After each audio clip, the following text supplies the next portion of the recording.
तो आज हम स्टार्ट करेंगे बायोइन्फॉर्मेटिक्स।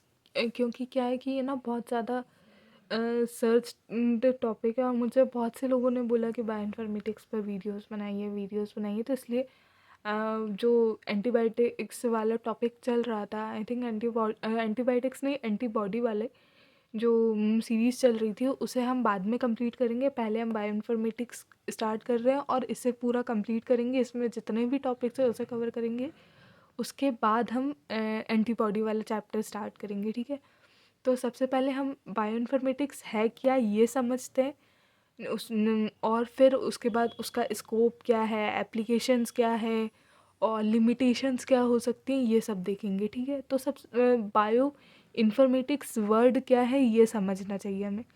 तो बायो तो हम नॉर्मली जानते हैं, बायो मतलब बायोलॉजी, बायोलॉजी यानी कि लाइफ, ठीक है। और इसमें क्या ऐड हो गया है बायोइन्फॉर्मेटिक्स में, इन्फॉर्मेटिक्स में क्या है, ये बायो में क्या ऐड हो गया है, इन्फॉर्मेटिक्स। जैसे कि बायोटेक्नोलॉजी है, तो बायोटेक्नोलॉजी में क्या ऐड हो रही थी, बायोलॉजी के साथ टेक्नोलॉजी।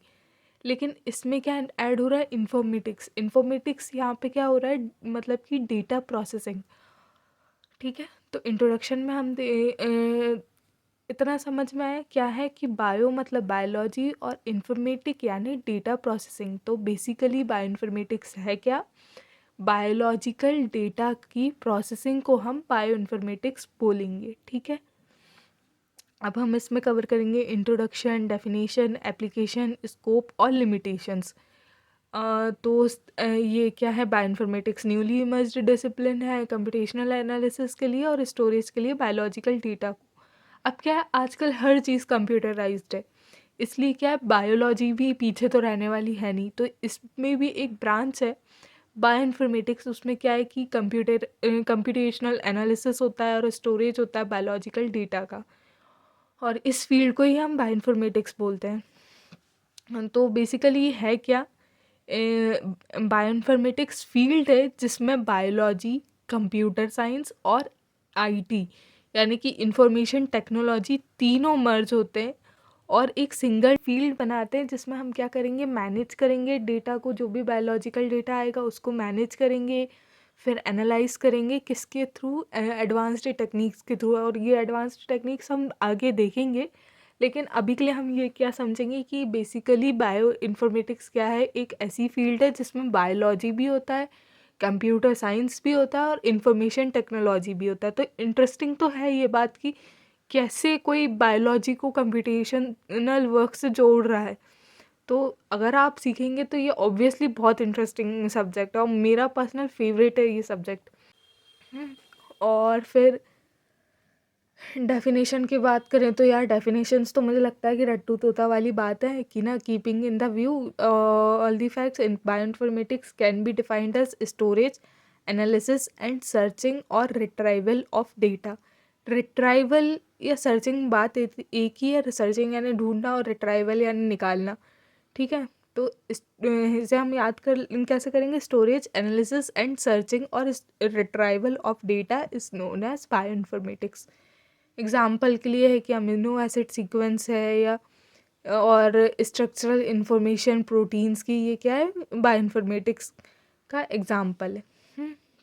और ये एक ना, एक इम्प्रेशन वाली डेफिनेशन की, National Institute of Mental Health, Bethesda Bethesda USA, sorry मेरा प्रोनाउंसिएशन गलत हो तो, released definition of bioinformatics as research development or application of computational tools and approaches for expanding the use of biological, medical, behavioral or health data, including those to acquire, store, organize, archive, analyze और visualize such data।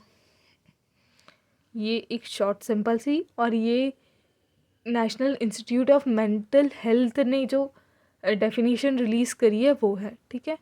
जब ये bioinformatics आया कब, जब ना human genome project चल रहा था। ह्यूमन जीनोम प्रोजेक्ट के बारे में आपने सुना ही होगा, आज नहीं, अभी से पहले कोई इसी क्लास में हमें एक सुना तो हो गई।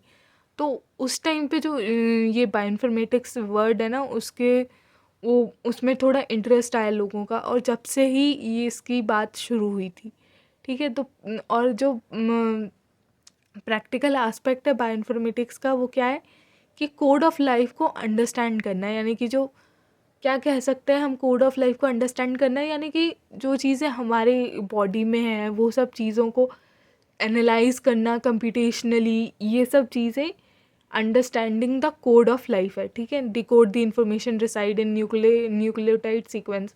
Bioinformatics is also termed as brain of biotechnology. अब ये ना थोड़ा ऐसा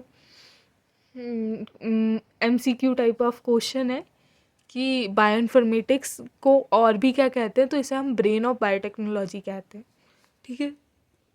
अब हम एप्लीकेशंस की बात करेंगे, तो इसकी एप्लीकेशन क्या है, ये बायोलॉजिकल डेटा प्रोवाइड करता है, और हमें क्या और क्लियरर इंसाइट्स मिलते हैं, यानी क्लियरर व्यूज़ मिलते हैं कोई भी ऑर्गेनिज्म के बारे में, और फिर इस इंफॉर्मेशन को हम आगे अच्छे कामों के लिए यूज़ कर सकते हैं। ड्रग डिस्कवरी जो होती है वो बायोइन्फॉर्मेटिक्स के टूल्स के हेल्प से होती है, तो वो भी एक प्लस पॉइंट ही है ना।